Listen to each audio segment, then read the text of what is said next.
Selamat pagi dan selamat hari Sabat. Saya Elder Frisco yang merupakan pengurusi bagi Seru Ministry dan juga Elder Belia bagi Gereja Goshen, ingin mengalu-alukan kebersamaan kita semua, sama ada daripada wilayah 2 maupun di luar wilayah 2, untuk bersama-sama dalam kebaktian kita pada pagi ini.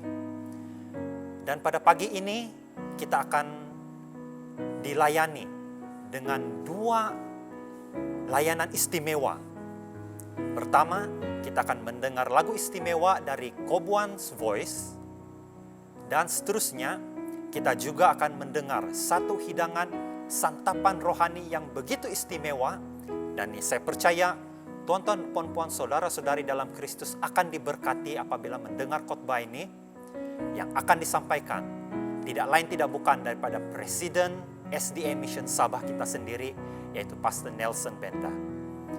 Dan sebelum dia mula menyampaikan pelajaran dan sebelum kita mendengar lagu istimewa daripada kumpulan penyanyi ini nanti, saya menyeru kepada semua viewers untuk support, menyokong Seru Ministry di dalam usaha penjangkauan melalui media sosial. Dan dengan cara subscribe, jika tuan-tuan puan-puan ada YouTube, tuan-tuan puan-puan boleh subscribe dan share, tolong share channel Seru Ministry ini kepada orang ramai, agar berita baik ini dapat dikongsikan kepada lebih ramai orang lagi. Dan saya percaya kedatangan Tuhan akan dapat dipercepatkan dengan cara ini. Mari kita berdoa. Bapa kami yang bertakhta di kerajaan surga, kami berterima kasih dan bersyukur karena Tuhan memimpin kami sepanjang minggu ini. Dan pada saat ini kami mohon kehadiran Tuhan, walaupun kami berada di dalam rumah kami ataupun di tempat-tempat yang bukan merupakan gereja, tetapi saat mana kami bersama-sama dengan anggota Tuhan, bersama-sama merapatkan dan merenungkan hati dan pikiran kami, mata hati kami, untuk merenung firman Tuhan, walaupun dalam media sosial, kami percaya Tuhan beserta kami. Karena kami meminta Tuhan pada saat ini memimpin kami melalui Roh Kudus Bapa, agar hati dan pikiran kami tertumpu, bersedia untuk mendengar firman Tuhan. Saat ini jika terdapat kelemahan, dosa dalam hati kami, dalam kehidupan kami, yang belum sempat kami serahkan kepada Yesus, kami berdoa agar Tuhan akan mengampuni itu semua, agar kami layak dan kami bersedia menerima makanan rohani yang istimewa yang akan disampaikan oleh Pendeta Nelson nanti. Terima kasih Tuhan, Engkau beserta dengan kami pada saat ini. Dalam nama Yesus kami berdoa. Amin.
Selamat hari Sabat dan salam agape, damai sejahtera kepada semua umat Tuhan yang sedang menonton melalui media sosial. Dimanapun kita berada dan bersabat pada hari ini, kiranya berkat Tuhan senantiasa bersama dengan kita semua, khususnya keluarga kita. Pada hari Sabat ini, dalam masa kebaktian khotbah, saya ingin mengkongsikan mesej Tuhan dengan bertajuk Jangan Bimbang, Bertenang dan Fokus kepada Tuhan. Kita semua sedia maklum bahawa dunia sedang berhadapan dengan pandemik COVID-19 sehingga memaksa kebanyakan negara mengisytiharkan Perintah Kawalan Pergerakan ataupun PKP dan juga Perintah Berkurung untuk memutuskan rantaian penularan wabak COVID-19 ini. Kalau kita perhatikan, di dunia pada masa ini, sudah lebih 15 juta orang yang telah dijangkiti oleh wabak COVID-19 di seluruh dunia. Kematian pula lebih daripada 600,000. Dan di negara kita, Malaysia juga, kita lihat setiap hari kita menghadapi peningkatan kes baharu wabak ini. Sehingga setakat ini sudah melebihi 8,000 orang dijangkiti wabak COVID-19 di negara kita. Sememangnya, wabak ini telah menimbulkan kerisauan dan kebimbangan kita kerana sudah meragut beribu-ribu nyawa. Lagi pula belum ada ubat atau vaksin yang ditemui untuk merawat pesakit wabak COVID-19 ini.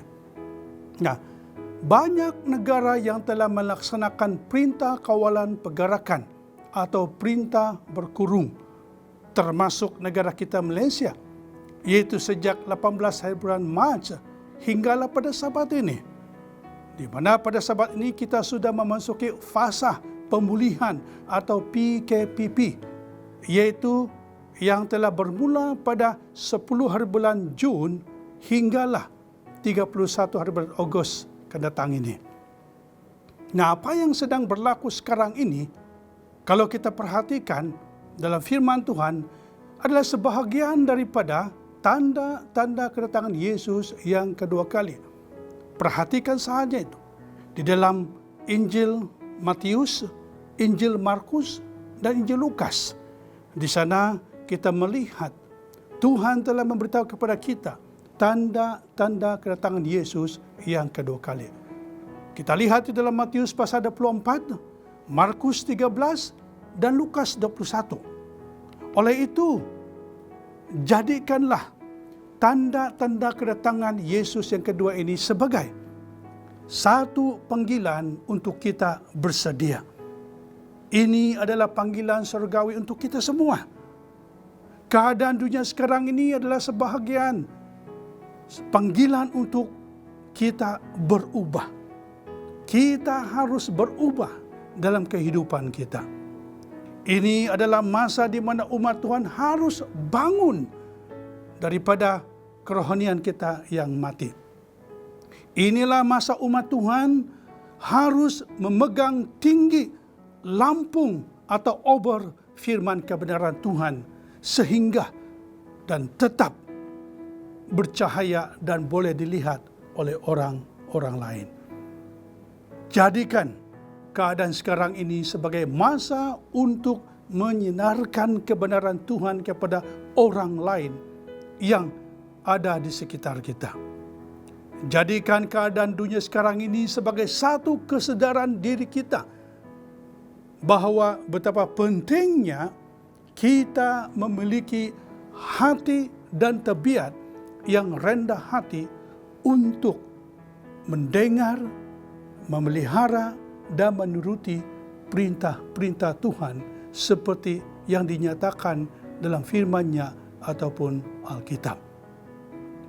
Jadikanlah juga tanda-tanda ini sebagai satu kesempatan bagi kita untuk melihat sejauh mana hubungan kita dengan Tuhan. Sejauh mana hubungan kita dengan sesama manusia. Sejauh mana hubungan kita dengan pasangan kita. Sejauh mana hubungan kita dengan anak-anak kita. Hubungan kita dengan anggota gereja kita. Dan sejauh mana hubungan kita dengan masyarakat di sekeliling kita.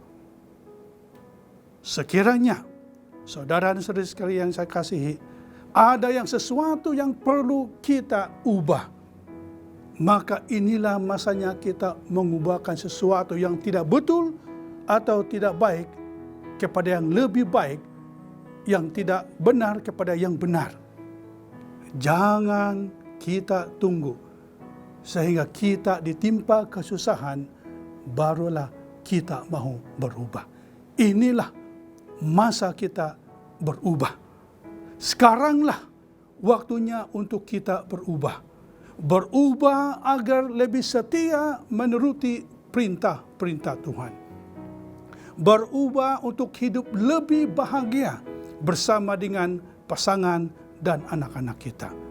Berubahlah agar kita hidup aman, damai dengan sesama anggota gereja dan juga masyarakat di sekeliling kita.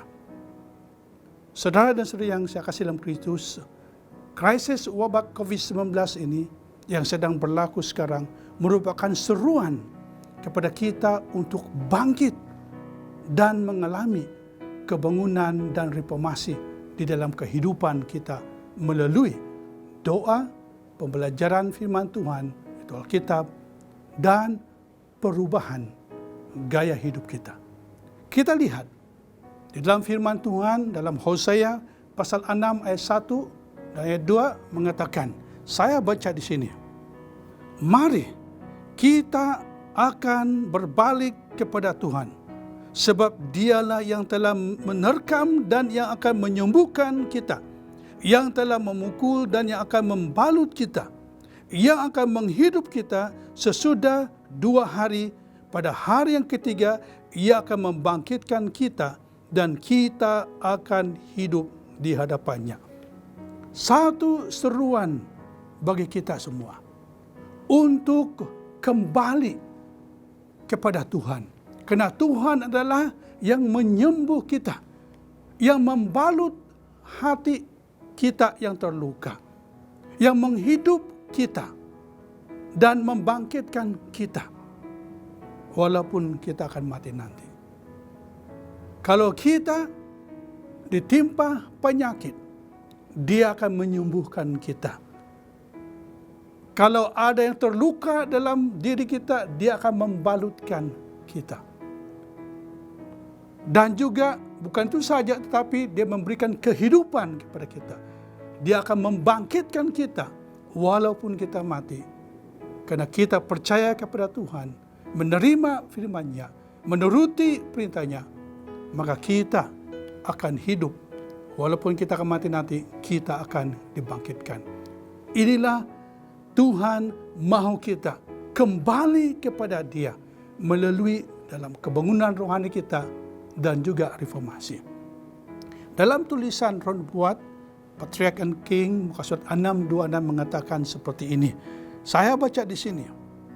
Orang-orang Kristen harus bersedia dengan kejadian yang tiba-tiba akan tercetus di dunia.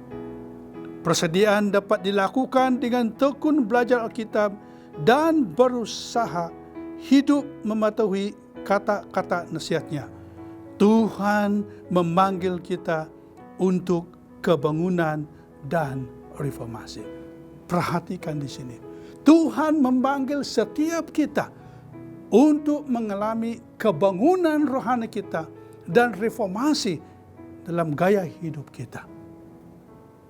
Tuhan itu Maha Pengasih. Dia tidak membiarkan kita hidup di dunia ini tanpa kesadaran di dalam kehidupan kita. Dia mahu kita agar sadar yang kita perlu ada kebangunan rohani dan juga reformasi dalam gaya hidup kita. Sekali lagi, dalam tulisan Roh Nubuat, The Adventist Review, dan sahabat Herald mengatakan seperti ini yang dicatat pada Februari 25, 1902. Saya baca. Kebangunan menandakan satu perubahan hidup rohani, mempercepat kuasa fikiran dan hati, kebangkitan dari kematian rohani. Reformasi menandakan penyusunan semula, perubahan idea-idea dan teori-teori, tabiat kebiasaan dalam amalan. Nah, perhatikan di sini. Memberitahu kepada kita apakah itu kebangunan. Kebangunan itu adalah satu perubahan dalam rohani kita. Perubahan hidup rohani kita. Kebangkitan dari kematian rohani kita. Dan inilah sangat penting sekali. Kita harus berubah dalam kehidupan rohani kita. Kita harus bangkit dari kematian rohani kita. Manakala reformasi pula memberitahu kita di sini bahwa reformasi adalah perubahan idea-idea dan teori ataupun tabiat ataupun kebiasaan dan amalan kita. Kita harus berubah daripada tabiat lama kepada tabiat yang baru. Inilah reformasi yang disebutkan di dalam firman Tuhan, yaitu tulisan Roh Nubuat. Dengan itu, saudara dan saudari yang saya kasih dalam Kristus, marilah kita tekun berdoa agar Tuhan berbicara kepada hati kita dan dengan penuh kuasa menarik kita lebih dekat kepadanya, agar kita akan mengalami kebangunan rohani kita dan reformasi dalam gaya hidup kita apabila kita mengutamakan Dia dalam kehidupan kita. Saudara dan saudari yang saya kasih dalam Kristus, apakah yang harus kita lakukan? Apakah respon kita terhadap keadaan yang melanda dunia ketika ini? Apakah kita hanya menghadapinya dengan hati pikiran yang kosong, tanpa pengharapan, tanpa tindakan yang sewajarnya? Sudah tentu tidak. Yang perlu kita lakukan, jangan kita bimbang. Kita tidak perlu risau. Jangan kita panik. Bertenang dan fokus kepada Tuhan. Tuhan berkata dalam Roma pasal 8 ayat 28. Saya baca di sini. Kita tahu bahwa Allah mengendalikan segala hal sehingga menghasilkan yang baik bagi orang yang mengasihi Dia. Nah, di sini memberitahu kepada kita bahwa Tuhan akan mengendali keadaan di dunia ini. Dan seterusnya dijelaskan dalam tulisan Roh Nubuat, manuskrip rilis 19 ya, maka surat 382 saya baca di sini. Kebeluran akan bertambah-tambah. Wabak akan membinasakan beribu-ribu nyawa. Bahaya ada di sekeliling kita akibat kuasa dan perbuatan setan. Tetapi kuasa Tuhan yang mengawal sedang berlangsung. Nah, perhatikan di sini.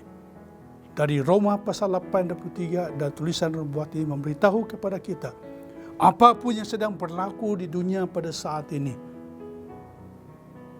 jangan kita bimbang, jangan kita takut, karena kuasa Tuhan yang akan mengawal sedang berlangsung di dunia sekarang ini. Ingat saudara dan saudari yang sekasihi Kristus, Tuhan sedang mengendalikan keadaan di dunia sekarang ini. Tidak ada satupun babak peristiwa yang berlaku di dunia ini berlangsung tanpa pengetahuan Tuhan. Segalanya dalam kendalian Tuhan. Kita tidak perlu takut. Kita tidak perlu bimbang atau panik dengan keadaan sekarang ini. Sebaliknya, kita harus lebih berhati-hati dengan kehidupan rohani kita. Karena kita sudah berada di ambang kehancuran dunia ini. Janji Tuhan Yesus dalam Yohanes pasal 14 ayat 1 hingga ayat 3. Saya baca di sini. Janganlah gelisah hatimu, percayalah kepada Allah, percayalah juga kepadaku. Di rumah Bapa-Ku banyak tempat tinggal. Jika tidak demikian, tentu aku mengatakannya kepadamu. Sebab aku pergi ke situ untuk menyediakan tempat bagimu. Dan apabila aku telah pergi ke situ dan telah menyediakan tempat bagimu, aku akan datang kembali dan membawa kamu ke tempatku, supaya di tempat di mana aku berada, kamu pun berada. Satu janji yang sangat indah sekali bagi kita. Inilah merupakan janji yang Tuhan telah katakan di dalam Yohanes pasal 14. Memberitahu kepada kita bahwa Dia akan kembali ke dunia ini. Dan akan membawa setiap orang yang percaya kepada Dia, yang beriman kepada Dia, yang menuruti perintahnya. Apabila Dia datang ke dunia ini kedua kali, Dia akan membawa kita ke surga, ke tempat yang Dia sudah sediakan. Karena di mana Dia berada, kita pun berada nanti. Inilah satu-satunya janji yang dari Tuhan. Kita seharusnya berbangga kepada Tuhan yang kita sembah, dan Tuhan yang menyelamatkan kita, yang sanggup meluputkan kita, serta akan membawa kita hidup selamanya bersamanya di surga nanti pada saat Dia datang ke dunia kedua kali. Sesuai dengan janjinya yang terdapat dalam Yohanes pasal 14 ayat 1 hingga ayat ketiga. Saudara dan saudari yang saya kasih dalam Kristus, teruskan kehidupan kita seperti biasa, di samping mengamalkan langkah-langkah menjaga kesehatan dengan sering mencuci tangan dengan air dan sabun. Amalkan etika batuk dan bersin. Pakai pelitup muka di tempat di mana ramai orang. Dan elakkan tempat yang sesak, tempat sempit, dan yang tertutup. Dan elakkan bersembang dekat-dekat, atau kita harus ada penjarakan agar kita tidak dijangkiti dengan wabak ini. Dan daripada semua itu, marilah saudara-saudari yang saya kasih dalam Kristus, kita sebagai umat Tuhan, kita harus bersarah sepenuhnya kepada Tuhan melalui doa dan puasa. Marilah kita sama-sama berdoa agar wabak ini berakhir dan keadaan akan kembali pulih seperti sedia kala. Supaya apabila kita datang ke gereja, kita bebas daripada kebimbangan di dalam kehidupan kita. Kita akan dapat beribadah di gereja seperti biasa. Tidak lagi takut untuk bersama-sama beribadah di dalam gereja. Inilah doa saya untuk kita semua. Semoga Tuhan terus memberkati kita sementara kita menghadapi keadaan di dunia pada saat ini. Ingat, jangan bimbang, fokus kepada Yesus Kristus. Tuhan memberkati kita semua.